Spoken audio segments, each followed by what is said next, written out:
tu as eu les notes de 20 sur 20 en questions contemporaines, ce qui est extrêmement rare parce que, voilà, pour vous rassurer, si vous avez des 12 en questions contemporaines, c'est déjà une excellente note, hein, vraiment. C'est une note qui peut vous faire réussir les concours puisque c'est à peu près la moyenne, hein, 12, 11, même à 11,70, je crois qu'on commence à être pris dans certains IEP, Institut d'études politiques. Donc ça, c'est une bonne nouvelle. Donc à partir de 15, c'est une note qui est excellente et les notes 17, 18 sont vraiment données avec parcimonie. Et à l'annonce du plan, alors généralement il faut faire simple, vraiment, beaucoup d'élèves cherchent midi à 14h, alors que c'est bien thèse, antithèse, synthèse qui marche très bien. L'idée c'est de ne pas être schizophrène, ce que j'appelle schizophrène, c'est un élève qui va finalement dire oui dans sa première partie, non dans sa deuxième partie, et peut-être. L'économie sociale et solidaire, encore une fois un principe qui ici me paraît difficile à mettre de côté, beaucoup de choses à mettre en avant, notamment c'est un sujet qui fonctionne bien pour le cas français, pour un peu en complément, voire même potentiellement pour remplacer l'État-providence qui aujourd'hui connaît de nombreuses limites. En fait, ce qu'on dit dans notre prépa stratégie, c'est que la problématique, c'est l'art de comprendre le sous-entendu du sujet. L'idée, c'est pas de jouer finalement à qui sait mettre le meilleur synonyme. Il y a beaucoup d'élèves qui, quand on leur dit reformule la problématique, ah, il y a marqué transformer, ben moi je vais mettre changer ou métamorphoser. Ok, Ouais, c'est pas mal c'est comme bien ça. comme ça, j'aime bien, parfait. Et t'as pensé quoi de tes vies des sujets quand tu les as vus? Parce que du coup, là, on était tous aux aguets de voir les sujets, etc. À chaque fois, on a hâte de les découvrir. T'en as pensé quoi quand tu les as vus?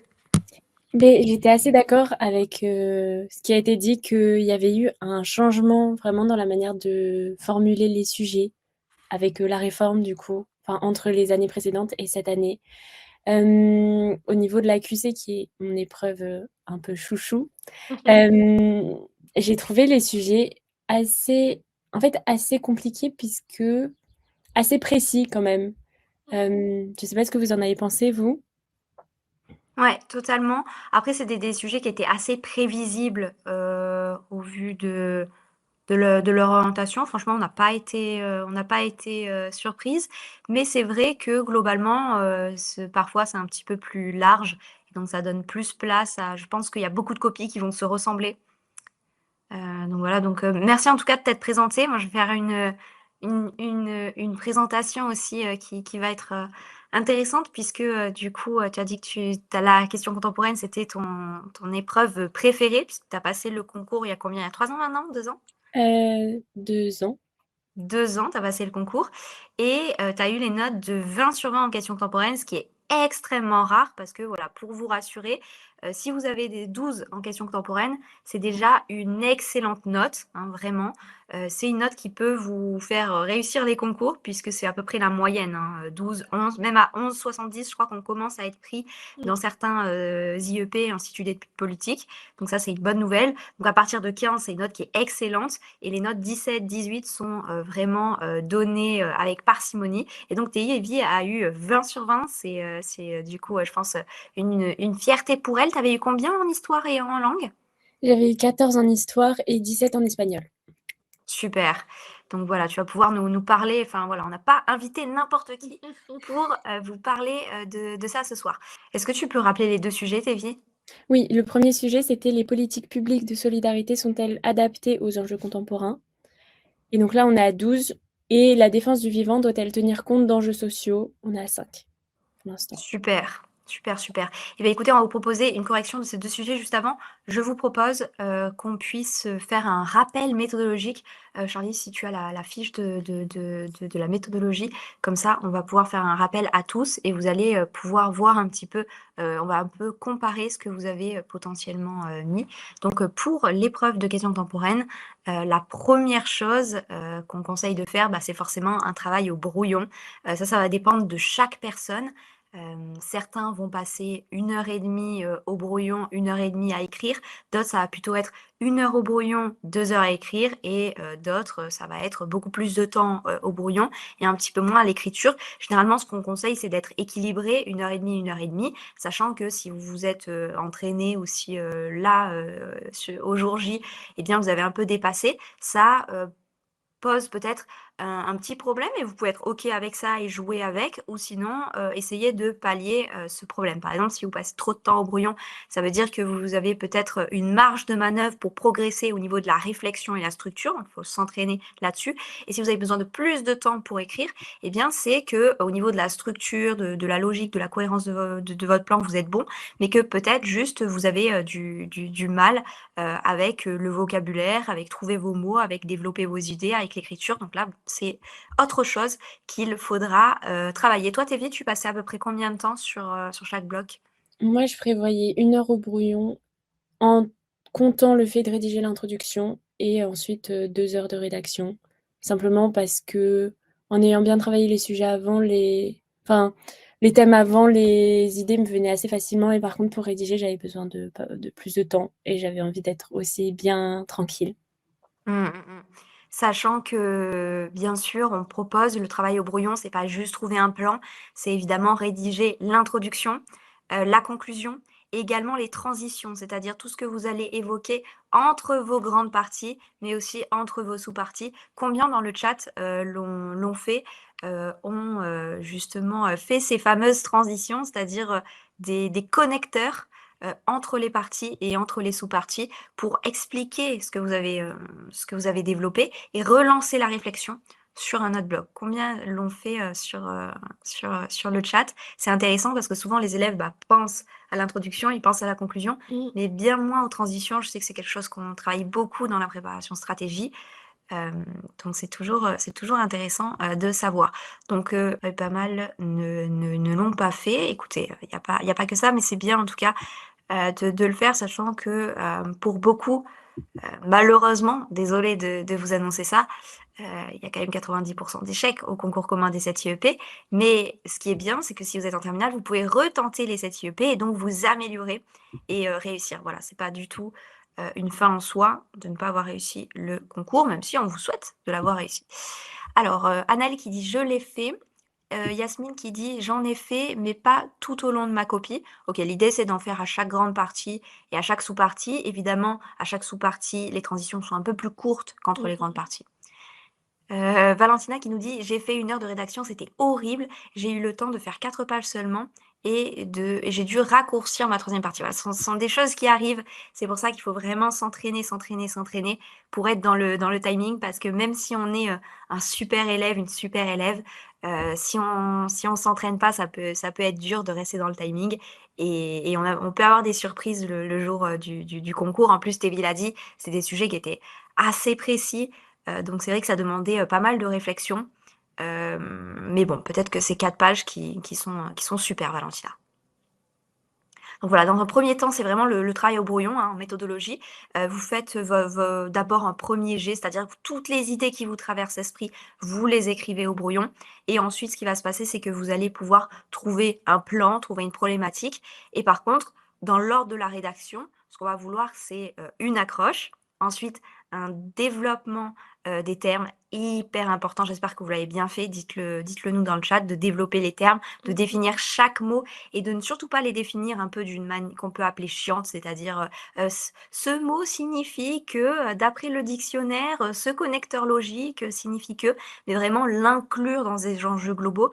Dites-vous que si, aujourd'hui au concours commun des 7 IEP, on vous a donné ce sujet à faire, c'est parce qu'il répond à une demande au niveau des sciences politiques et qu'on veut, interroger les futurs décideurs de demain sur ce sujet. Donc il n'a pas été, choisi par hasard et donc il faut mettre ce sujet en relief pour montrer que vous avez compris ces enjeux. Pourquoi est-ce que c'est important dans nos sociétés contemporaines? Donc ça, c'est l'analyse des termes. Ensuite, vous avez votre problématique et enfin, vous annoncez votre plan. Donc pour nous, c'est 4 parties, d'accord? Et ensuite, eh bien, vous avez, vos 3 parties avec vos sous-parties, puis, la conclusion, on va faire, pas à pas. On va commencer par le 1er sujet. Donc Charlie, tu as un petit peu, travaillé dessus. Tévi, j'imagine que tu as trouvé des idées aussi. Est-ce que du coup, Charlie, tu peux nous relire le premier sujet et voir un petit peu ce qu'on nous propose, comme accroche à ce sujet? Sachant que là, on va faire une correction, mais il n'y a pas, une seule correction, OK? On n'est pas en maths, il n'y a pas un numéro à trouver, une réponse vraie, une réponse fausse. Vous pouvez avoir dit, des choses complètement différentes de nous et avoir juste. Là, l'idée, c'est quand même se référer à la méthodologie et aux attentes pour vous améliorer, ok? Ouais, complètement. Bah, en plus, du coup, vous êtes nombreux à avoir pris celui sur les politiques publiques. Donc, je rappelle, le sujet était les politiques publiques de solidarité sont-elles adaptées aux enjeux contemporains? Bah, je trouve que ce sujet, je pense, va être celui qui est le plus pris parce qu'il parle beaucoup. Il y a beaucoup d'idées qui viennent en tête juste quand on le lit. Et ben, la première étape, on l'a vu, c'est de définir les termes. Donc, vraiment, de prendre chaque terme, d'essayer de comprendre ce que ça veut dire parce que chaque mot dans un sujet est bien choisi.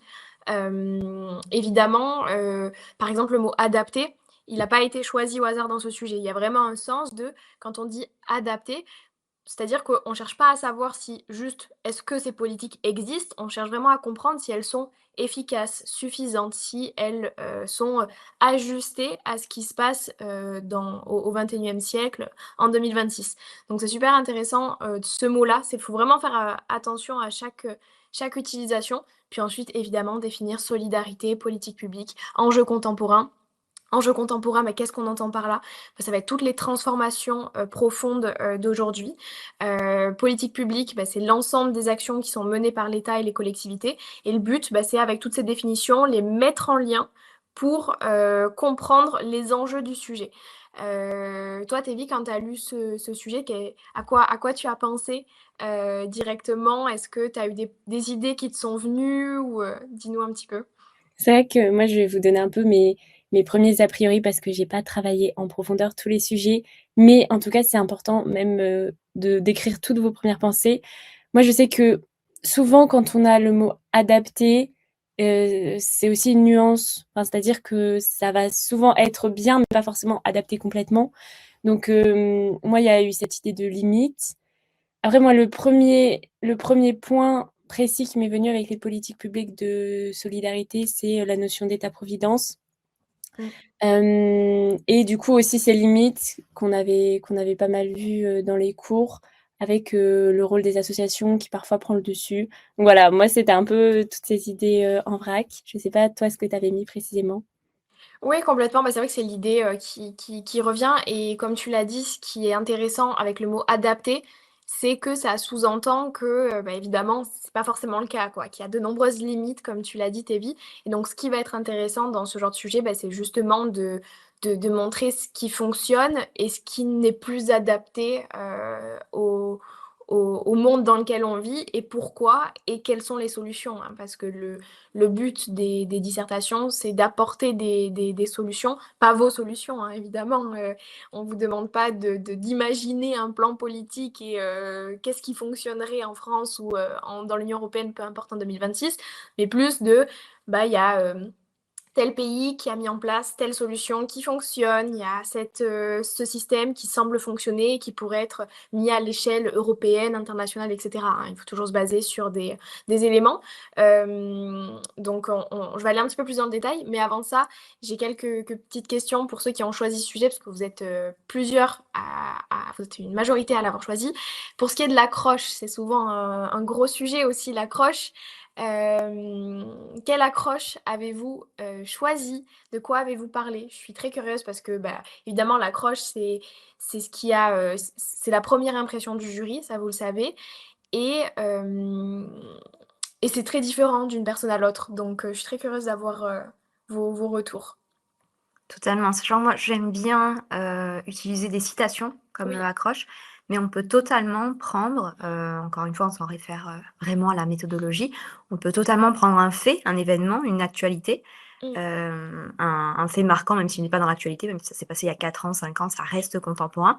On peut aussi prendre le titre d'un article, on peut prendre une œuvre, enfin, parler d'une œuvre en particulier pour mettre en relief le sujet. Tévi, est-ce que en lisant ça, tu as pensé à une accroche en particulier? C'est ce à quoi j'étais en train de réfléchir. J'ai mis la citation d'Antoine Saint-Exupéry pour parler de l'importance des solidarités face aux enjeux notamment. Puis je suis partie sur la définition des termes. Ok, tu peux nous mettre cette Intéressant. citation? Parce Ouais. que si on n'a pas la citation, on peut peut-être pas juger de l'intérêt. Mais en tout cas, voilà, c'est bien d'avoir mis une citation d'Antoine de Saint-Exupéry, Mm. parce que c'est pas quelqu'un qui a vécu dans l'Antiquité. Il faut faire très attention pour l'épreuve de questions contemporaines. Si vous mettez je sais pas, des citations de stoïciens qui remontent à l'Antiquité, au Moyen Âge ou même à la Renaissance. Alors si c'est Machiavel, vous pouvez peut-être racoler les morceaux parce qu'il est quand même assez proche de Sciences Po. Mais il y a beaucoup de citations, il faut faire attention parce qu'on est quand même sur une épreuve de questions contemporaines, donc on traite quand même d'enjeux contemporains. Donc Saint-Exupéry, ça passe. Pourquoi nous haïr? Nous sommes solidaires, emportés par la même planète, équipage d'un même navire. Ok, et c'est quoi le lien que tu as fait avec le sujet juste après?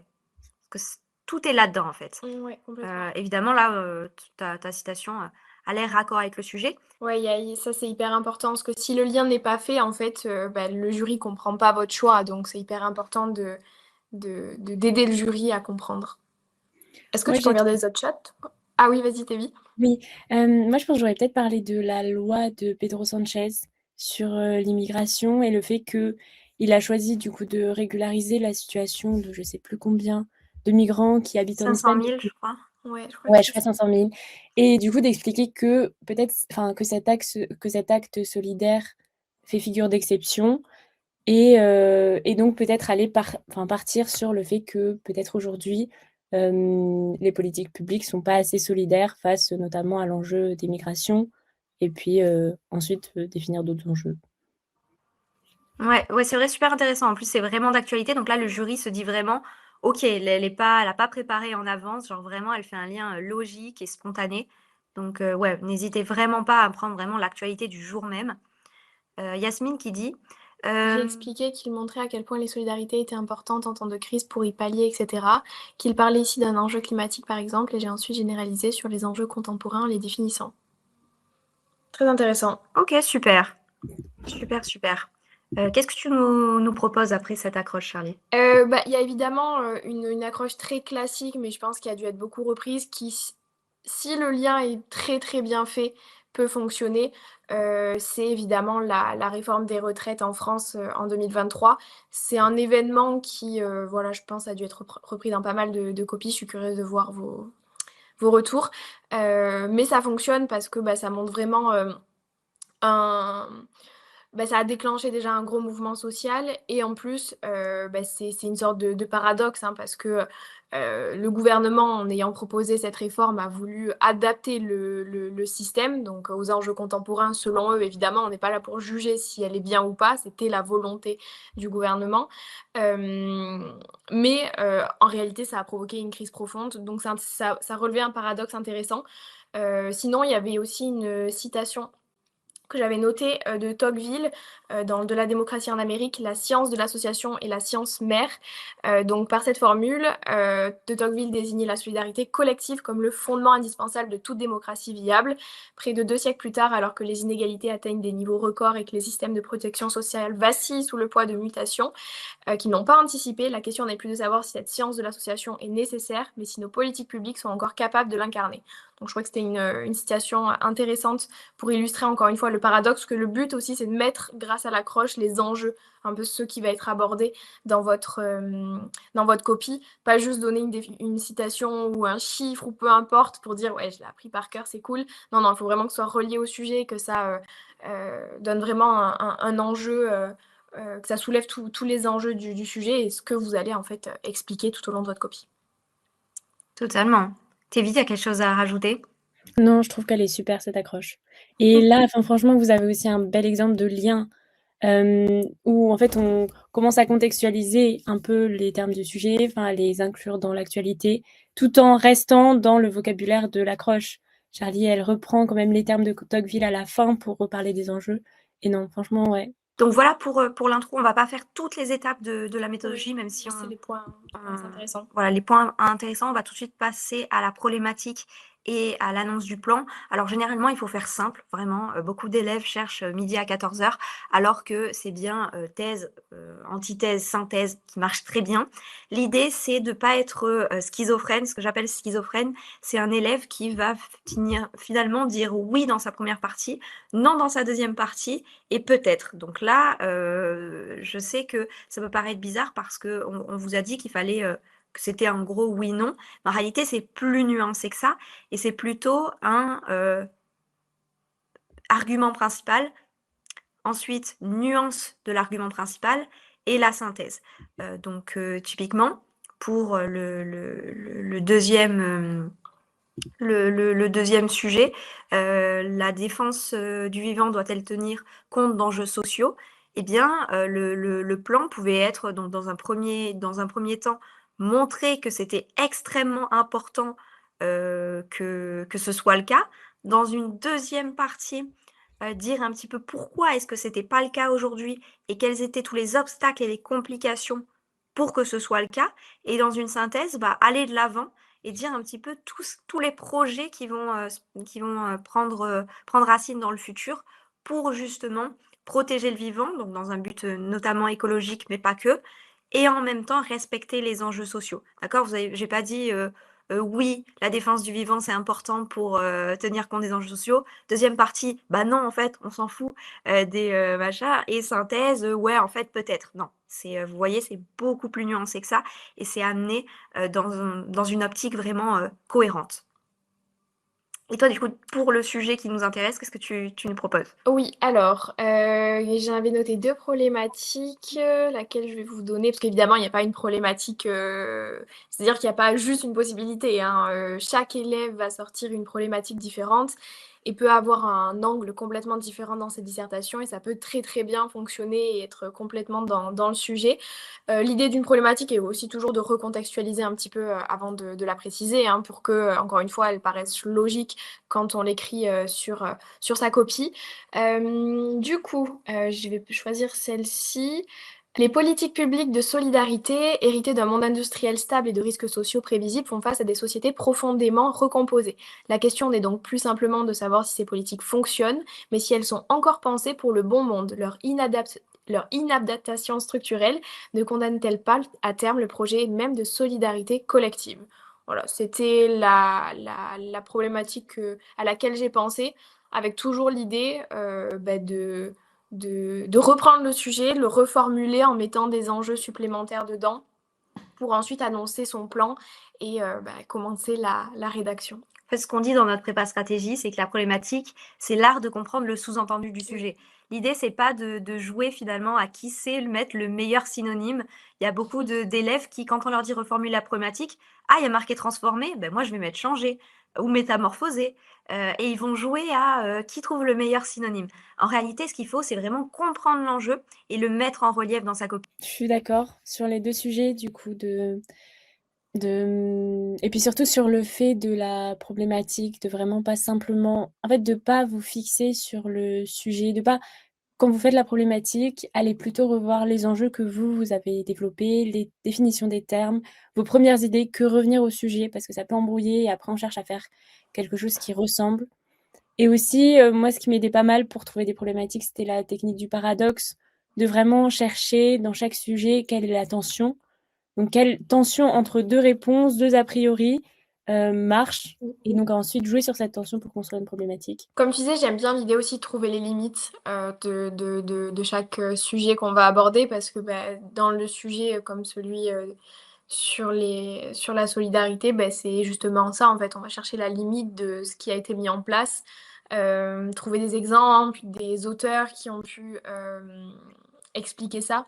Et donc je trouve c'était un sujet très intéressant pour vous donner une petite idée d'un plan. Je vais évidemment pas rentrer dans le détail précis, etc. Je vais juste vous donner un plan qui aurait pu fonctionner. Encore une fois, je le répète, hein, il n'y a pas qu'un plan qui fonctionne. Vous avez tous des plans différents et ils sont potentiellement tous dans le sujet. D'ailleurs, n'hésitez pas à nous partager vos plans si vous vous en souvenez dans le chat pour qu'on puisse en discuter aussi. C'est avec plaisir. Moi, pour ce sujet-là, pardon, j'avais imaginé un plan en 3 parties, avec une partie 1 qui parle des politiques de solidarité qui ont fait leurs preuves dans le monde pour lequel elles ont été conçues. Donc notamment parler de l'État-providence, comme Tévi, tu en as parlé. C'est vrai que c'est une notion qui, quand on parle de solidarité, de politique publique, c'est un peu... Il n'y a pas beaucoup de choses obligatoires, mais là, dans ce sujet-là, je pense que c'est compliqué de ne pas parler de l'État-providence. C'est quand même... du moment où vous avez... oui, c'était politique publique et solidarité dans le même mot, évidemment, l'État-providence revient. Donc, revenir un petit peu sur l'État-providence. Je relis un petit peu mes notes. Tu peux juste afficher ton plan, là on va un peu avancer, Oui, bien sûr. juste dire ton plan. Donc partie 1, voilà, parler des politiques de solidarité, donc avec l'exemple de l'État-providence et du modèle solidaire avec notamment la théorie d'un économiste. Ensuite, dans une deuxième partie, je comptais commencer à amener les limites dans ma copie, tout simplement, en parlant d'un décalage structurel croissant face à un monde profondément recomposé. Donc là, plus parler notamment du modèle bismarckien, comme quoi cette architecture-là avait des limites et parler notamment de la précarisation, notamment avec le précariat. C'est une théorie de Guy Standing qui est assez intéressante pour montrer un petit peu les limites que peuvent avoir l'architecture bismarckienne. Parler des politiques, voilà, des politiques nationales qui ont leurs limites. Et ensuite, dans une partie 3, parler d'une refondation complète du projet solidaire. Comment et quelles sont les solutions possibles. Et là, j'aurais parlé de l'ESS, donc l'économie sociale et solidaire. Encore une fois, un principe qui, ici, me paraît difficile à mettre de côté.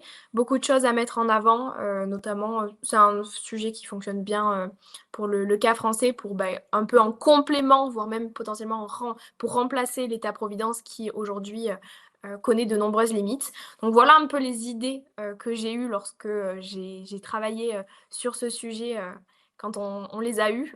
Dès 10 heures, on était tous connectés pour trouver les sujets, se dire ah, est-ce que nos élèves auront les bonnes connaissances. Et oui, c'était le cas, parce qu'on avait bien travaillé l'ESS, l'État-providence, toutes ces notions-là, donc très contente. Oui, non, moi j'avais réfléchi un peu à un plan aussi sur ce sujet qui me parlait plus aussi que celui du vivant. Et même je voyais pas mal en troisième partie, dans l'idée des solutions apportées, une sorte de solidarité à échelle internationale et du coup d'accord entre c'est peut-être ce que tu avais mis aussi, mais d'accord entre les États pour aujourd'hui, comme on est face à des enjeux très internationaux qui sont différents de l'échelle plus nationale d'avant, créer aussi une sorte de fonctionnement de solidarité à échelle internationale. Ouais, complètement. Ouais, c'était ma deuxième sous-partie, tu vois. Ma première sous-partie, c'était l'ESS et ma deuxième sous-partie, c'était le niveau international. Parce que ce qui est intéressant aussi dans ces sujets, c'est de jouer avec les échelles, ne pas être que sur l'échelle nationale ou que l'échelle internationale, c'est de jouer un petit peu entre les deux pour montrer que vous arrivez à capter les différents enjeux à différentes échelles.